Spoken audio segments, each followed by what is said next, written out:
வணக்கம் மக்களே. நம்ம கார்த்திக் கதையில் ஜூலை 31 என்ன நடக்க போகுது அப்படிங்கிறத பற்றி தாங்க இந்த வீடியோவில் இப்போ நம்ம பார்க்க போகிறோம். வீடியோவுக்கு மறக்காமல் லைக் பண்ணிக்கோங்க. நீங்கள் லைக் பண்ணுறது தான் எங்களுக்கு அடுத்தடுத்து வீடியோ போடுறதுக்கு ரொம்பவே இன்ட்ரெஸ்டிங்காக இருக்கும். ஸோ மறக்காமல் லைக் பண்ணிவிட்டு இந்த வீடியோவை தொடர்ந்து பாருங்கள். என்ன நடக்குது அப்படின்னா, நம்ம ஈஸ்வரி வந்துட்டு கோவமாக பேசுகிறாங்க. எனக்கு தெரியாது, இந்த கல்யாணத்துக்கு நான் ஒத்துக்க மாட்டேன் அப்படின்ட்டு. அப்புறமா மருதுவை வந்து அதிகாரிங்க கைது பண்ணி அந்த இடத்துல இருந்து கூட்டிட்டு போறாங்க. அவங்க போனதோட இங்க வந்து எல்லாரும் நின்றுகிட்டு இருக்காங்க. யார் யாருன்னா, மருதுக்கு வந்துட்டு ஆப்போசிட்டா சொன்னாங்கல்ல, அவங்க எல்லாரும் அந்த இடத்துல நின்றுகிட்டு இருக்காங்க. சாட்சிங்க எல்லாமே, அந்த பொண்ணுங்க எல்லாருமே நின்றுகிட்டு இருக்காங்க. அப்போ எல்லாரும் பேசிக்கிட்டு இருக்கும் பொழுது இன்னொரு பக்கம் அந்த மண்டபத்தை கிளீன் பண்றவன் என்ன பண்றான்னா, மண்டபத்தை கிளீன் பண்றதுக்காக வந்துட்டு ரூம் எல்லாம் சுத்தம் பண்ணிக்கிட்டு இருக்கான். அந்த மருது வந்துட்டு நம்ம ராஜாவை தாக்கி கட்லுக்கு கீழே போர்வையை பொத்தி மூடி வச்சிருக்கிறான். இன்னொரு பக்கம் அவர் கிளீன் பண்ணிக்கிட்டு இருக்கும் பொழுது கீழே கட்லுக்கு கீழே ஏதோ இருக்கிறத பார்த்துட்டு அதிர்ச்சி ஆகி ஐயோ அப்படின்னு சத்தம் போடுறாரு. அவர் சத்தம் போட்டதை பார்த்துட்டு என்னடா இது ரூமுக்குள்ள சத்தம் கேட்குதே அப்படின்ட்டு ஹீரோ அப்புறம் ஹீரோ மாமா பொண்ணுங்க எல்லாருமே அந்த இடத்துக்கு வராங்க. வந்து பார்த்துட்டு என்னாச்சு, ஏன் நீங்க சத்தம் போட்டீங்க அப்படின்னு கேட்குறாங்க. அதுக்கு அவர் சொல்றாரு, ஐயா கட்லுக்கு கீழே பாருங்களேன் அப்படின்னு சொல்ல ஹீரோ எல்லாரும் சேர்ந்து கட்லுக்கு கீழே பார்க்குறாங்க. பார்த்ததும் யாரோ அவங்க போர்வையில மூடி இருக்கிறத பார்த்துட்டு அதிர்ச்சி ஆகுறாங்க. யார் அது அப்படின்ட்டு பார்க்குறாங்க. பார்த்த அவரை வந்து வெளியில இழுக்கிறாங்க. வெளியில இழுத்து போர்வையை வந்து எடுத்து பார்த்தா அது வந்துட்டு அவங்களோட மாமா ராஜராஜா. அதை பார்த்ததும் பொண்ணுங்க எல்லாருமே அழ ஆரம்பிச்சிடுறாங்க. ஐயோ அப்பா உங்களுக்கு எப்படிப்பா இப்படி ஆச்சு, ஐயோ அப்பா அப்படின்னு சொல்லிட்டு அழுகுறாங்க. அப்ப ஹீரோ சொல்றாரு, ஐயோ மாமா என்னாச்சு மாமா, இவருக்கு காயம் பட்டிருக்கு, தண்ணி எடுத்துட்டு வாங்க அப்படின்னு சொல்லிட்டு தண்ணி எடுத்துட்டு வர சொல்ல மயில் ஓடி போய் தண்ணி எடுத்துட்டு வராரு. தண்ணி எடுத்துட்டு வந்துட்டு ஹீரோகிட்ட கொடுக்க ஹீரோ வந்துட்டு அவங்க மாமாவோட முகத்துல வந்து தண்ணி தெளிக்கிறாரு. அவரு கண்முழிக்கிறாரு. கண்முழிச்சுட்டு மாப்பிள்ள மாப்பிள்ள என் பொண்ணுக்கு கல்யாணம் ஆயிட்டா மாப்பிள்ள, அவன் நல்லவன் கிடையாது மாப்பிள்ள, அவனை விட்டுறாதீங்க மாப்பிள்ள அப்படின்ட்டு. ஹீரோ சொல்றாரு, மாமா கல்யாணம் நின்றுடுச்சு மாமா, உங்களுக்கு எப்படி மாமா பின்ன நடந்துச்சு அப்படின்னு கேட்க அவர் சொல்றாரு, மாப்பிள்ள அந்த மருது இருக்கான்னு அவனை எப்படியாவது காலி பண்ணி இந்த கல்யாணத்தை நிப்பாட்டலாம் அப்படின்னு நினைச்ச மாப்பிள்ள, அதனாலதான் அவனை காலி பண்றதுக்கு வந்தேன். ஆனா அவன் என்ன வந்துட்டு தாக்கிட்டு அவன் வந்துட்டான் மாப்பிள்ள, அவனை அதிகாரிங்க கிட்ட பிடிச்சு கொடுத்தீங்களா மாப்பிள்ள அப்படின்ட்டு.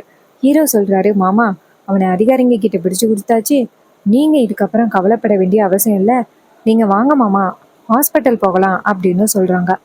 அப்ப ஈஸ்வரி அந்த இடத்துல அவங்க ஹஸ்பண்டை பார்த்துட்டு அதிர்ச்சியாகி ஐயோ என்னங்க உங்களுக்கு இப்படி ஆகிடுச்சு அப்படின்னு சொல்லிட்டு அவங்களும் வருத்தப்படுறாங்க.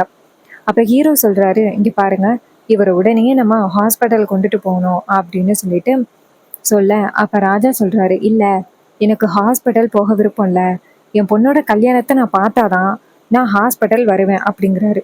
இதை கேட்டதும் ஈஸ்வரி ரொம்பவே ஷாக் ஆகுறாங்க. ஈஸ்வரி சொல்றாங்க, என்னங்க விளையாடுறீங்களா, உங்க உயிரை தான் எங்களுக்கு முக்கியம், நீங்க என்ன இப்படி தேவையில்லாம பேசுறீங்க அப்படின்னு. ராஜா சொல்றாரு, ஈஸ்வரி உனக்கு மட்டும்தான் பிடிவாதம் பிடிக்க தெரியுமா, எனக்கும் பிடிவாதம் பிடிக்க தெரியும். இன்னும் கொஞ்ச நேரத்துல என் பொண்ணோட கல்யாணம் நடந்தே ஆகணும், இல்லைன்னா நான் இங்கேயே காலி ஆகுறேன், என் பொண்ணோட கல்யாணம் என் கண்ணு முன்னாடி நடக்கணும் அப்படின்னு சொல்லிட்டு பேசுறாங்க.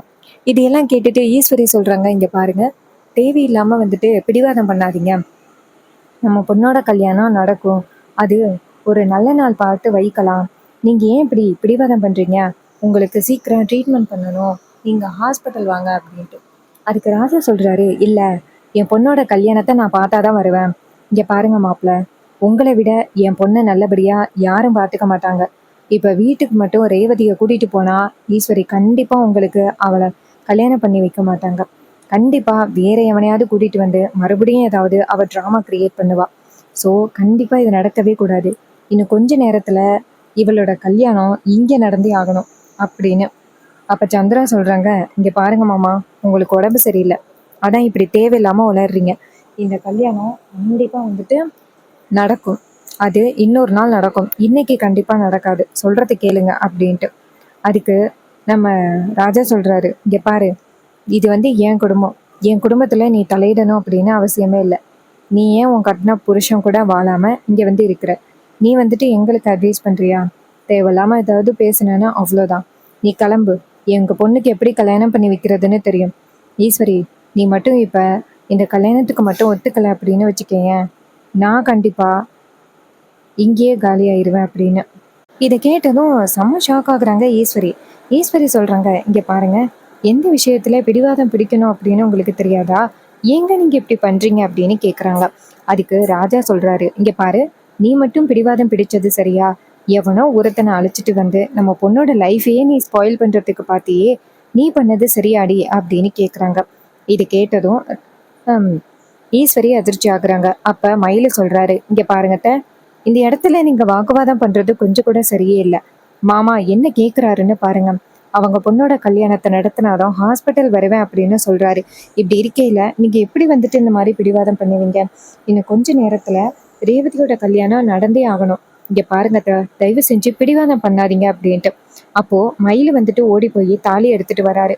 தாலி எடுத்துட்டு வந்துட்டு நேரா அவங்க மாமா கையில கொடுத்து, மாமா, நாங்க சொன்னா மாப்பிள்ள கண்டிப்பா கேட்க மாட்டாரு, ஆனா நீங்க சொன்னா கண்டிப்பா கேட்பாரு. நீங்களே மாப்பிள்ளை கிட்ட தாலியை கொடுத்து கட்ட சொல்லுங்க அப்படின்னு. உடனே அவரும் சரிங்க மாப்பிள்ள அப்படின்னுட்டு நேரா நம்ம ஹீரோவை பார்த்து, இங்க பாருங்க மாப்பிள்ள, இப்பவே என் கண்ணு முன்னாடியே என் பொண்ணோட கழுத்துல தாலி கட்டுங்க. அப்பதான் நான் ஹாஸ்பிட்டல் வருவேன். இல்லைன்னா நான் ட்ரீட்மெண்ட் பண்ணிக்கிறதுக்கு ஹாஸ்பிட்டல் வரமாட்டேன் அப்படின்னு. இதை கேட்டதும் நம்ம ஹீரோவுக்கு ரொம்பவே அதிர்ச்சி ஆகுது. அப்போ நம்ம ரேவதி வந்துட்டு நேரா அவங்க அப்பாவை பார்த்து, அப்பா, எனக்கு இந்த கல்யாணம் முக்கியம்தான், நான் இல்லைன்னு சொல்லலை, ஆனா எனக்கு நீங்க ரொம்ப முக்கியம்ப்பா, இப்படி பிடிவாதம் பண்ணாதீங்க அப்படின்னு. அப்ப ராஜா சொல்றாரு, நீங்க எல்லாரும் பிடிவாதம் பண்றது சரி, ஆனா நான் இப்படி பிடிவாதம் பண்றது தப்பா? தாலியை கட்ட சொல்லுங்க அப்படின்ட்டு. ஹீரோ நேரா அவங்க மாமா பார்த்து, மாமா சொல்றது கேளுங்க மாமா.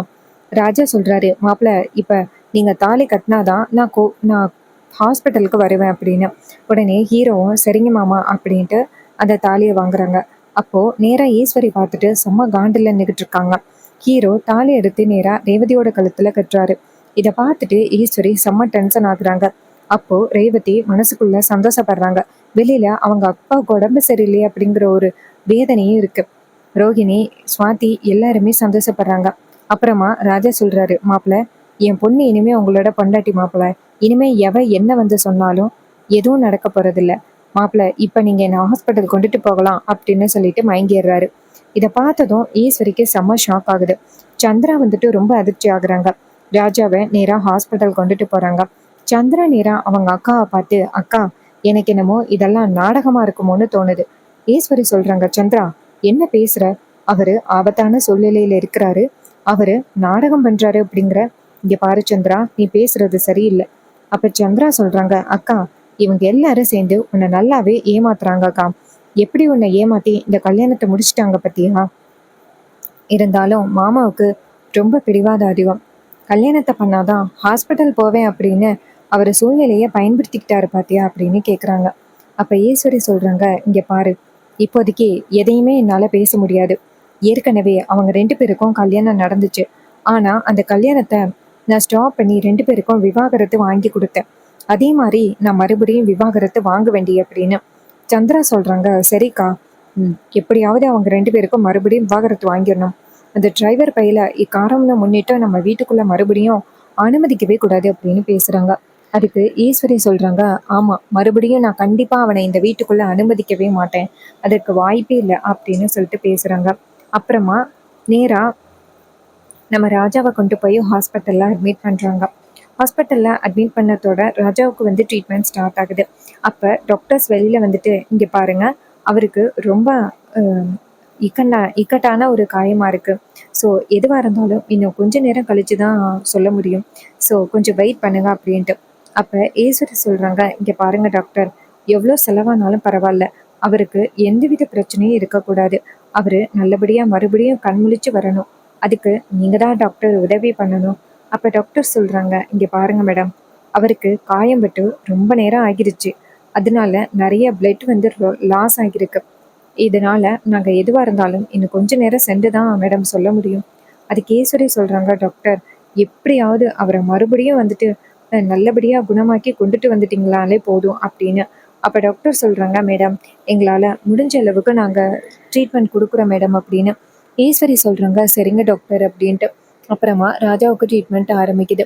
அப்போ நம்ம ஹீரோவும் ரேவதியும் அந்த இடத்துல நிற்க ஈஸ்வரி சொல்கிறாங்க, இங்கே பாரு, நீங்கள் ரெண்டு பேரும் இப்போ பண்ணின கல்யாணத்தை நான் ஏற்றுப்பேன்னு மட்டும் நினைக்காதீங்க. அவர் ஏதோ சொன்னார் அப்படிங்கிறதுக்காக தான் நான் வந்துட்டு சரின்னு சொன்னேன். மற்றபடி எனக்கு இந்த கல்யாணத்தில் துளி அளவு கூட விருப்பம் இல்லை அப்படின்ட்டு. ரோகிணி கேட்குறாங்க, அம்மா என்னம்மா பேசுகிறீங்க? இது கல்யாணமே நடந்து முடிஞ்சிருச்சு, இப்போ போய் நீங்கள் என்ன பேசுகிறீங்க அப்படின்னு சொல்லிட்டு கேட்குறாங்க. இதை கேட்டதும் ஈஸ்வரி சொல்கிறாங்க, இங்கே பாரு, இந்த கல்யாணத்தை இக்காரணம் முன்னிட்டும் நான் ஏற்றுக்கவே மாட்டேன் அப்படின்னு பேசுகிறாங்க. சந்திரா சொல்கிறாங்க, ஏய் என்ன, மாமாவுக்கு உடம்பு சரியில்லை, கடைசி நேரத்தில் என்ன கேட்கணும்னு நினச்சி இப்படி கேட்டிருக்காரு, அதான் சாக்கு அப்படின்னு சொல்லிக்கிட்டு நீங்கள் இந்த கல்யாணத்தை ஏற்றுக்கிடுவீங்களா? அதற்கெல்லாம் வாய்ப்பே இல்லடி அப்படின்ட்டு. இதை கேட்டதும் நம்ம ரேவதி ரொம்பவே ஷாக் ஆகுறாங்க. ரேவதி அவங்க அம்மாவை பார்த்து, அம்மா நீங்கள் பேசுறது கொஞ்சம் கூட சரியே இல்லைம்மா அப்படின்னு. அதுக்கு ஈஸ்வரி சொல்கிறாங்க, இங்கே பாரு, நீ எல்லாம் நல்லா இருக்கணும் அப்படிங்கிறதுக்காக தான் நான் இவ்வளோ போராடிக்கிட்டு இருக்கேன். நீ தேவையில்லாமல் பேசுகிற, என்ன ஆனாலும் சரி நான் இந்த கல்யாணத்துக்கு ஒத்துக்கவே மாட்டேன், அதற்கு வாய்ப்பும் இல்லை அப்படின்னு சொல்லிட்டு பேசுகிறாங்க. அதுக்கு நம்ம ரோஹிணி சொல்கிறாங்க, அம்மா என்னம்மா இது, அப்பா வந்துட்டு ரெண்டு பேருக்கும் கல்யாணம் நடக்கணும் அப்படின்னு ஆசைப்பட்டு இப்படி சொல்கிறாரு, ஆனால் நீங்கள் என்னடான இப்படி சொல்கிறீங்க? அம்மா வர வர நீங்கள் ரொம்ப வந்துட்டு தவறாக நடந்துக்கிறீங்க அப்படின்னு. அப்போ சந்திரா சொல்கிறாங்க, என்ன உங்கள் அம்மாவுக்கே நீங்கள் எல்லாரும் அட்வைஸ் பண்ணுறீங்களா? எல்லாருக்கும் ரொம்ப திமிரு அதிகம் தான் அப்படின்னு சொல்லிட்டு பேசுகிறாங்க. இன்னொரு பக்கம் நம்ம ஹீரோ இருக்காருல்ல, அவர் நேராக ஈஸ்வரியை பார்த்து, இங்கே பாருங்கத்த, உங்கள் சம்மதத்தோட தான் இந்த கல்யாணத்தை பண்ணிக்கணும் அப்படின்னு நான் ஆசைப்பட்டேன். எப்போ உங்களுக்கு இந்த கல்யாணத்தில் விருப்பம் இல்லை அப்படின்னு தெரிஞ்சிச்சோ, நான் எந்த வகையிலையும் ரேவதியை நான் வீட்டுக்கு கூட்டிகிட்டு போகிறதுக்கு ட்ரை பண்ண மாட்டேன். உங்களோட அனுமதியோட மட்டும் நான் ரேவதியை கூட்டிகிட்டு போகிறேன் அப்படின்னு. அப்போ ஈஸ்வரி சொல்கிறாங்க, ஏய் நீ எனக்கு அனுமதி கொடுக்கணுமா? என் பொண்ணுக்கு நீ எல்லாம் அனுமதி கொடுக்கணும் அப்படின்னு அவசியமே இல்லை. நீ யாரோ நான் யாரோ அப்படின்ட்டு பேசுகிறாங்க. அப்புறம் டாக்டர் வெளியில் வந்துட்டு, இங்கே பாருங்கள், அவர் கண்முழிச்சிட்டாரு, ஆனால் ஒரு விஷயம், அவருக்கு வந்துட்டு இப்போதைக்கு ஷாக்கிங்கான எந்த விஷயத்தையும் சொல்ல வேண்டாம். ஏன்னா அவருக்கு இப்போ தான் ட்ரீட்மெண்ட் கொடுத்துருக்கோம். அதனால அவர்கிட்ட ஏதாவது ஷாக்கிங்கான விஷயத்த சொல்லி அதுவே அவருக்கு ரொம்ப பெரிய பிரச்சனை ஆகிடும். ஸோ என்ன ஆனாலும் சரி, அவருக்கு இந்த மாதிரி ஷாக்கிங்கான விஷயத்த மட்டும் சொல்லாதீங்க அப்படின்ட்டு. அதுக்கு ஈஸ்வரி ஹீரோ எல்லாருமே சரிங்க டாக்டர் அப்படின்ட்டு உள்ளார போகிறாங்க. அங்கே போயிட்டு ராஜாவை பார்க்குறாங்க. நம்ம ரேவதியும் ஹீரோவும் நிற்கிறத பார்த்துட்டு ராஜா சந்தோஷப்படுறாரு. ராஜா நேராக ஹீரோவை பார்த்து, மாப்பிள்ளை, ஈஸ்வரி கண்டிப்பாக இந்த கல்யாணத்தை ஒத்துக்க மாட்டா அப்படின்னு எனக்கு நல்லாவே தெரியும். ஆனால் அவள் என்னதான் ஒத்துக்கலை அப்படின்னாலும் இந்த கல்யாணத்தை நீங்கள் வந்துட்டு எக்காரணம் முன்னிட்டும் நிறுத்தவே கூடாது, சரியா? அப்போ ஹீரோ சொல்கிறாரு, மாமா நான் எக்காரணம் முன்னிட்டும் ரேவதியை என்றைக்கும் பிரியவே மாட்டேன், ரேவதிக்கு நான் தாலி கட்டிட்டேன் அப்படின்ட்டு. அப்போ ராஜா சொல்கிறாரு, மாப்பிள்ளை இப்போ தான் எனக்கு சந்தோஷமாக இருக்குது. நீங்கள் வந்துட்டு ஏதாவது சொல்லுவீங்களோ அப்படின்னு நினச்சி நானே ரொம்ப பயத்தில் இருந்தேன். ஆனால் நீங்கள் வந்துட்டு இப்படி சொன்னதை பார்த்து எனக்கு ரொம்ப சந்தோஷமாக இருக்கு மாப்பிள்ள. அப்போ ஹீரோ சொல்கிறாரு, சரிங்க மாமா, நீங்கள் கவலைப்படாதீங்க அப்படின்னு. அப்பன்னு பார்த்து அந்த இடத்துக்கு நம்ம சேதுபதியும் நம்ம பரமேஸ்வரியும் வராங்க. அவங்க ரெண்டு பேரும் ஓடி வந்து ராஜாவை பார்த்து, ஐயோ ராசா, இன்னைக்கு இப்படி ஒரு நிலைமை ஆகும் அப்படின்னு நாங்கள் கொஞ்சம் கூட எதிர்பார்க்கவே இல்லையா. ஐயா நீ கவலைப்படாதையா, நாங்கள் எல்லாருமே உனக்கு துணையாக இருக்கோம், சீக்கிரம் உனக்கு குணமாகிரும் அப்படின்னு.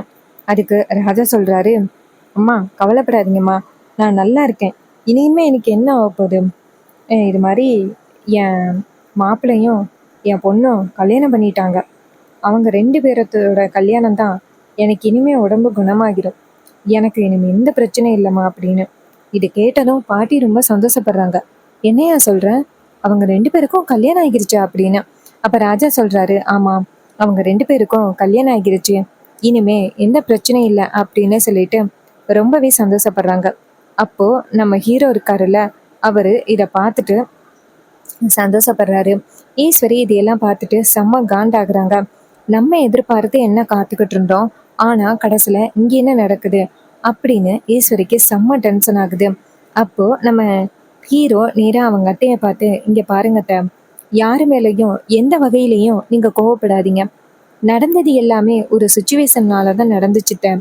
அதுக்கு ஈஸ்வரி நேராக ஹீரோவை பார்த்து முறைச்சிக்கிட்டு, இது கண்டிப்பாக நான் சுச்சுவேஷன் அப்படின்னு சொல்லவே மாட்டேன், ஆனால் நீ தான் சூழ்நிலையை பயன்படுத்தி இதெல்லாம் பண்ணிக்கிட்டு இருக்க, உன்னை நான் சும்மா விட மாட்டேன், உன்னை நான் பழி வாங்காமல் விட மாட்டேன் அப்படின்னு ஈஸ்வரி பேசுறாங்க. அப்ப ஹீரோ சொல்றாரு, அத்தை, நடந்து முடிஞ்சது எல்லாம் நடந்து முடிஞ்சிருச்சு. ஸோ இதுக்கப்புறம் எந்த வகையிலும் இந்த கல்யாணத்தை மாற்றவே முடியாது அப்படின்னு ஹீரோ பேசுறாரு. இதை கேட்டதும் ஈஸ்வரி செம்ம டென்ஷன்ல நின்றுகிட்டு இருக்காங்க. கண்டிப்பா 2 பேரோட கல்யாணம் சீக்கிரம் நடக்க போகுது. ரேவதிக்கும் பழைய ஞாபகங்கள் சீக்கிரம் வர்றதுக்கு நிறைய வாய்ப்புகள் இருக்கு. ரேவதிக்கு பழைய ஞாபகங்கள் வந்த பிறகு என்ன பண்ண போறாங்க அப்படிங்கிறது அப்கமிங் எபிசோடுல ரொம்பவே ட்விஸ்ட் அண்ட் டர்ன்ஸாக நடக்க போகுது. இதே மாதிரி இனிமே அப்டேட்ஸ் நம்ம சேனல்ல நீங்க தொடர்ந்து பார்க்கணும் அப்படின்னு நினைச்சீங்கன்னா நம்ம சேனலை மறக்காம சப்ஸ்கிரைப் பண்ணிட்டு பக்கத்துல உள்ள பெல் ஐக்கானையும் கிளிக் பண்ணி ஆல்னு செட் பண்ணிக்கோங்க. அப்பதாங்க அடுத்தடுத்து வீடியோஸ் போடும் பொழுது உங்களுக்கு நோட்டிஃபிகேஷன் வரும் பார்க்கலாம். தேங்க்யூ ஃபார் வாட்சிங். See you on next video.